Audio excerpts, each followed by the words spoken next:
Good morning student, मेरा नाम देवाशीष है और आज फिर से हम आप लोगों के लिए यूथ पब्लिकेशन का केमिस्ट्री का क्वेश्चन लेकर आए हैं और देखते हैं एक-एक करके केमिस्ट्री का क्वेश्चन जो आप लोगों के सभी एग्जाम के लिए बहुत ज़्यादा हेल्पफुल होगा। तो यहाँ पे जो आज का चैप्टर्स है, अभी हम टोटल 206 क्वेश्चन का डिस्कस कर चुके हैं। प्लीज़ मेरे चैनल पे जाइए और देखिए। आज हम स्टार्ट करें 207 से। क्लियर? तो देखते हैं फर्स्ट जो क्वेश्चन है वो अपरूपता से है यानी एलोट्रॉप से है। क्लियर? क्या चीज से है? एलोट्रॉप से है। तो देखते हैं फ्लोरीन में कार्बन परमाणु परमाणु होते हैं तो कितना हो जाएगा 60 और फ्लोरीन को हम लोग बोलते हैं बकीबॉल। क्या बोलते हैं? बकीबॉल या फिर बकमिनिस्टर फ्लोरीन भी बोलते हैं। बकीबॉल, बकीबॉल या फिर बकमिनिस्टर फ्लोरीन, बकमिनिस्टर फ्लोरीन। क्लियर? नेक्स्ट देखते हैं हम लोग। नेक्स्ट क्वेश्चन आपके स्क्रीन पे है। दो या दो से अधिक दो या दो से अधिक रूपों में किसी तत्व का होना जिसमें भौतिक गुण विभिन्न लेकिन रासायनिक गुण समान होते हैं कहलाता है। क्या कहलाता है? अपरूपता। क्या कहलाता है? अपरूपता, एलोट्रॉपी। क्लियर? जैसे कार्बन का विभिन्न अपरूपता है, जैसे हीरा है, ग्रेफाइट है, फ्लोरीन है। नेक्स्ट हम लोग देखते हैं। नेक्स्ट है निम्न में से कौन सा कार्बन का अपरूप नहीं है? तो अभी तुरंत पढ़े कार्बन का अपरूप। तो कार्बन डाइऑक्साइड कार्बन का अपरूप नहीं है। कार्बन का अपरूप है हीरा, ग्रेफाइट और फ्लोरीन। तो यहाँ पे जो आंसर निकल कर आएगा वो निकल कर आएगा, यहाँ पे जो आंसर निकल कर आएगा वो कार्बन डाइऑक्साइड। नेक्स्ट देखते हैं हम लोग। नेक्स्ट क्वेश्चन आपके स्क्रीन पे है निम्नलिखित में से कौन सा कार्बन का एक अपरूप है? तो ये हो जाएगा क्या चीज? हीरा। नेक्स्ट हम लोग देखते हैं। नेक्स्ट है देखिए मोलर मास और वेट। क्लियर? पानी के 5 अणुओं का द्रव्यमान कितना होता है? क्लियर? 5 अणुओं के द्रव्यमान कितना होता है? तो हम लोग देखते हैं कि पानी को हम लोग लिखते क्या है। चलिए इधर से देखते हैं। देखिए सबसे पहले हम लोग पानी को लिखेंगे क्या? H2O और H2 मतलब कि 2 यूनिट और प्लस ऑक्सीजन 16 यूनिट। तो 16 इंटू 5 क्या हो जाएगा? 18 into 16 plus 2 18 into 5 equal to 90 unit हो जाएगा। नेक्स्ट हम लोग देखते हैं सोडियम कार्बोनेट का आणविक द्रव्यमान क्या होता है? तो सोडियम कार्बोनेट को सबसे पहले आप लोग लिखिए Na2CO3। अब देखिए यहाँ पे सोडियम का क्या हो गया? 23, 2 है इसलिए 2 से मल्टीप्लाई और फिर उसके बाद क्या हो जाएगा? कार्बन 12 और फिर उसके बाद ऑक्सीजन 3 है इसलिए 16 को 3 से मल्टीप्लाई और सबको सम कर देंगे तो मेरा यहाँ पे आणविक द्रव्यमान निकल जाएगा 106। नेक्स्ट देखते हैं। नेक्स्ट है नाइट्रोजन के 0.6 अणु का द्रव्यमान कितना होता है? तो क्या होगा? आप लोग पहले नाइट्रोजन का निकालिए। N2 नाइट्रोजन क्या होता है? N2। तो N2 यहाँ पे जैसे हम लोग 14 मानते हैं। क्या मानते हैं? 14। क्या मानते हैं? 14। तो देखिए 14 टू जा क्या होगा? 28 और 0.6 में क्या हो जाएगा? 28 को 0.6 से मल्टीप्लाई कीजिए तो आंसर आपका आ जाएगा 16.8। तो मेरा जो आंसर निकल कर आता है ए। नेक्स्ट देखते हैं क्वेश्चन। नेक्स्ट है स्कॉटिश चिकित्सक डेनियल रदरफोर्ड ने 1772 में डैश की खोज की थी। तो ये खोज की थी नाइट्रोजन की। नेक्स्ट हम लोग देखते हैं CaOH होल ट्वाइस का सापेक्ष द्रव्यमान क्या होता है? ये देखिए ग्रुप डी में आया हुआ क्वेश्चन है। क्लियर? तो ये हो जाएगा 74। कैसे निकलेगा? Ca देखिए कैल्शियम का जो मास होता है 40 होता है क्योंकि कैल्शियम 1 है इसीलिए 1। OH का मेरा क्या हो जाएगा? देखिए O मेरा 2 है तो 2 से मल्टीप्लाई कीजिए। हाइड्रोजन मेरा 2 है तो 2 से और सबको जब ऐड करेंगे तो आ जाएगा 74। नेक्स्ट हम लोग देखते हैं सभी तत्वों के सापेक्ष परमाण्विक द्रव्यमान के डैश एक अणु के संबंध में पाए जाते हैं। तो यहाँ पर हो जाएगा कार्बन 12। क्या हो जाएगा? कार्बन 12। नेक्स्ट हम लोग देखते हैं।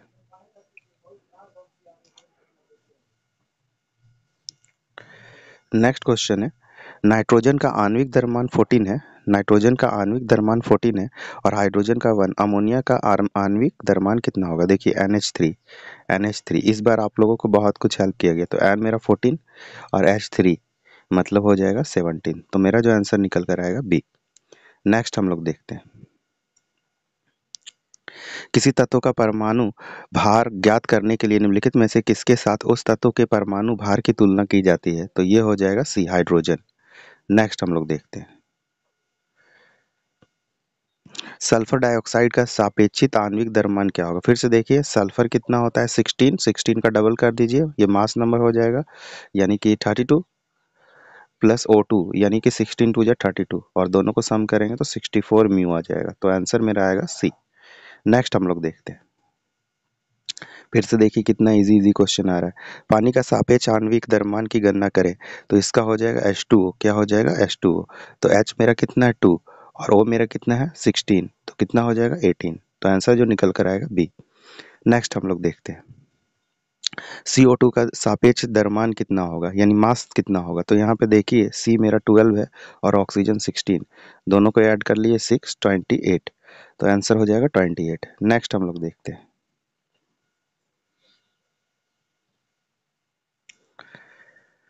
नेक्स्ट क्वेश्चन आपके स्क्रीन पे है, CaO का सूत्र इकाई द्रव्यमान क्या है? तो Ca का देखिए बताए थे 20 और ऑक्सीजन का मेरा 16, टोटल कितना हो जाएगा? 6 और 3 36। क्लियर, सॉरी, Ca का हो जाएगा, मास नंबर 40 होता है, वो तो क्या होता है? वो एटॉमिक नंबर होता है, प्लस 40 प्लस 16 टोटल कितना हो जाएगा? 56। डी आंसर होगा।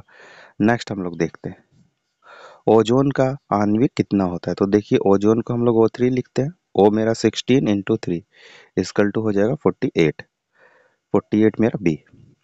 नेक्स्ट हम लोग देखते हैं, कार्बन डाइऑक्साइड का सापेक्ष द्रव्यमान कितना होता है? तो देखिए CO2, तो कार्बन का हो जाएगा मेरा 12, ऑक्सीजन का हो जाएगा 16 इंटू 2 यानी हो जाएगा 12 प्लस 32, 2 2 जा 4 और 3 और 1 4, 44। क्या हो जाएगा? 44 ए।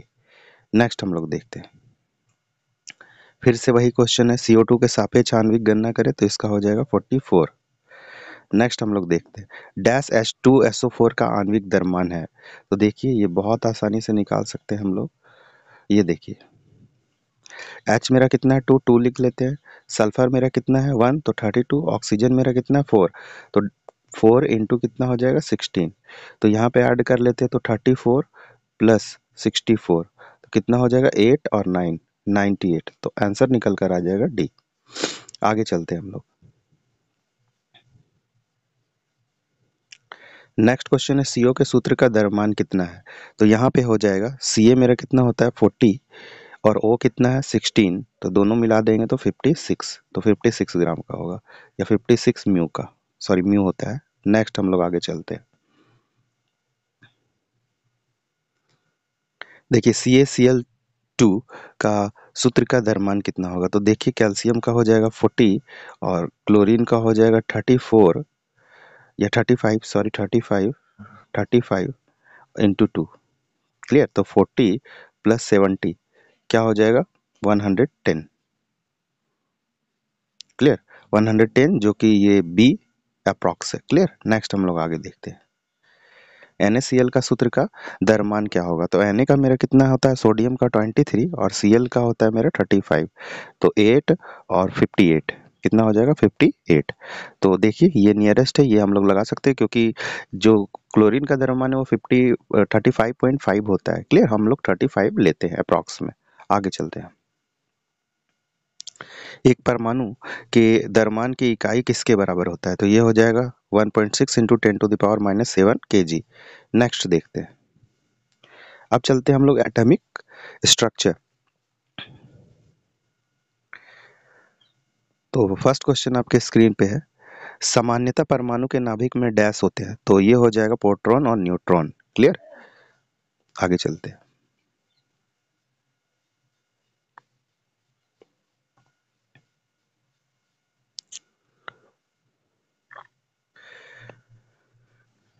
नेक्स्ट क्वेश्चन है, विद्युतीय तटस्थ और कमजोर सूक्ष्म अणु पर परस्पर प्रभाव होता है, वो हो जाएगा न्यूट्रिनो। क्या हो जाएगा न्यूट्रिनो। क्लियर। और सर्वप्रथम जो है इसका आविष्कार पाउली ने किया था न्यूट्रिनो का। ठीक है, नेक्स्ट हम लोग चलते हैं आगे। रदरफोर्ड के अल्फा कण प्रकीर्णन के फलस्वरूप की खोज हुई है, तो ये हो जाएगा परमाणु नाभिक। नेक्स्ट हम लोग देखते हैं इलेक्ट्रॉन के समतुल्य प्रति द्रव कणों को डैश कहा जाता है, तो ये हो जाएगा डी पॉजिट्रॉन। पॉजिट्रॉन का खोज किसने किया था? एंडरसन ने। कौन किया था? एंडरसन ने। पॉजिट्रॉन पॉजिटिव होता है। क्लियर। नेक्स्ट हम लोग देखते हैं एक इलेक्ट्रॉन क्या है। ठीक है, तो इलेक्ट्रॉन क्या है? नेट आवेश के साथ उप परमाणविक कण जो ऋणात्मक है।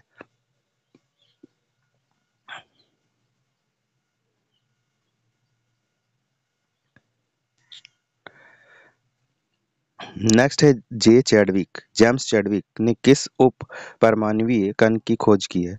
तो हो जाएगा न्यूट्रॉन। क्या हो जाएगा? न्यूट्रॉन। आगे चलते हैं। किस ब्रिटिश भौतिक विज्ञानी को इलेक्ट्रॉन की खोज से संबंधित उनके कार्य के लिए 1906 में भौतिकी के नोबेल पुरस्कार से सम्मानित किया? तो ये हो जाएगा जे थॉमसन। क्या हो जाएगा? J Thomson. तो इससे रिलेटेड कुछ फैक्ट भी पढ़ लेते हैं। फैक्ट है जे थॉमसन इलेक्ट्रॉन का, अर्नेस्ट रदरफोर्ड नाभिकीय भौतिकी के जनक है और सोने की पन्नी द्वारा परमाणु के नाभिक की खोज की थी, और नील बोर हो जाएगा परमाणु की संरचना में विशेष योगदान दिया है। नेक्स्ट हम लोग देखते हैं इलेक्ट्रॉन की खोज किसने की थी? इलेक्ट्रॉन की खोज जे थॉमसन ने की थी। नेक्स्ट देखते हैं निम्नलिखित में से किन कणों में सकारात्मक आवेश होता है? तो ये हो जाएगा प्रोटॉन। क्या होगा? प्रोटॉन। नेक्स्ट हम लोग देखते हैं जिन उप परमाणु कणों में सामान्यतः उप परमाणु कणों से विपरीत गुण होते हैं, उनके किस नाम से जाना जाता है? उन्हें किस नाम से जाना जाता है? तो ये हो जाएगा प्रतिकण। नेक्स्ट हम लोग देखते हैं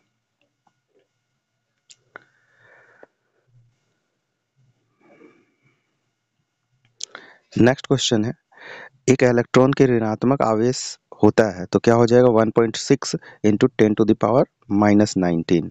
नेक्स्ट देखते हैं न्यूट्रॉन को छोड़कर सभी डैश परमाणु में मौजूद होते हैं, तो क्या हो जाएगा? वो बी हाइड्रोजन।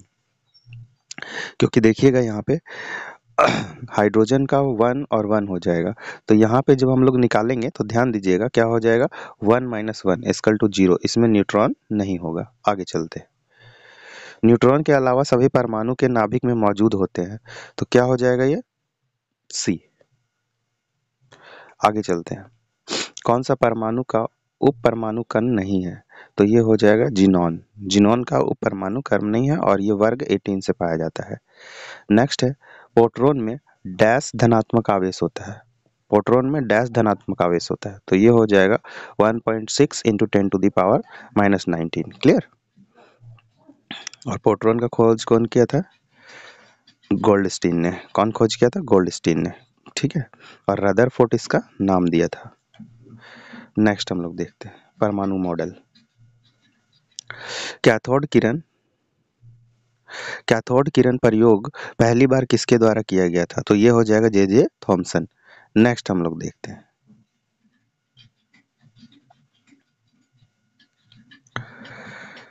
रदरफोर्ड मॉडल परमाणु मॉडल डैश का वर्णन नहीं कर सकता है। सी परमाणु के अस्थात्विक।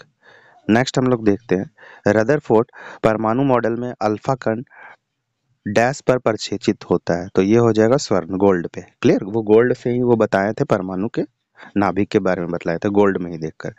नेक्स्ट देखते हैं रदरफोर्ड के अल्फा कणों के प्रकीर्णन प्रयोग के परिणाम स्वरूप किसकी खोज हुई है?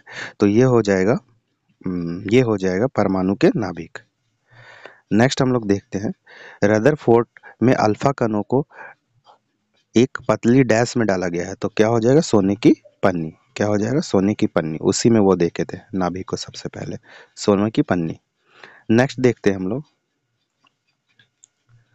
बोर के मॉडल की अधिधामना के अनुसार क्या होता है जब एक इलेक्ट्रॉन ऊर्जा के प्रोटॉन को अवशेषित करता है? तो ये हो जाएगा यह अगले बाहरी कक्षा में जाता है। यह अगले बाहरी कक्षा में जाता है। नेक्स्ट हम लोग देखते हैं परमाणु का नाभिक मॉडल पहली बार किसके द्वारा खोजा गया था?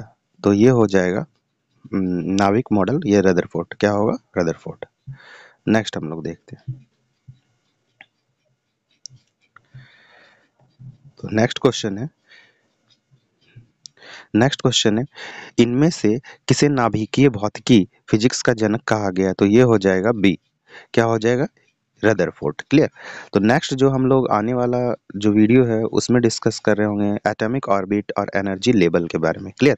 तो आज के लिए इतना ही। टोटल 50 क्वेश्चंस का आज डिस्कस किए। नेक्स्ट हम लोग 50 क्वेश्चंस का नेक्स्ट वीडियो में। तो आज के लिए इतना ही। प्लीज़ मेरे वीडियो को लाइक शेयर और सब्सक्राइब करें और ज़रूर अपने दोस्तों तक भी पहुँचाएं जिससे मेरा मोटिवेशन लेवल बना रहे। Thank you.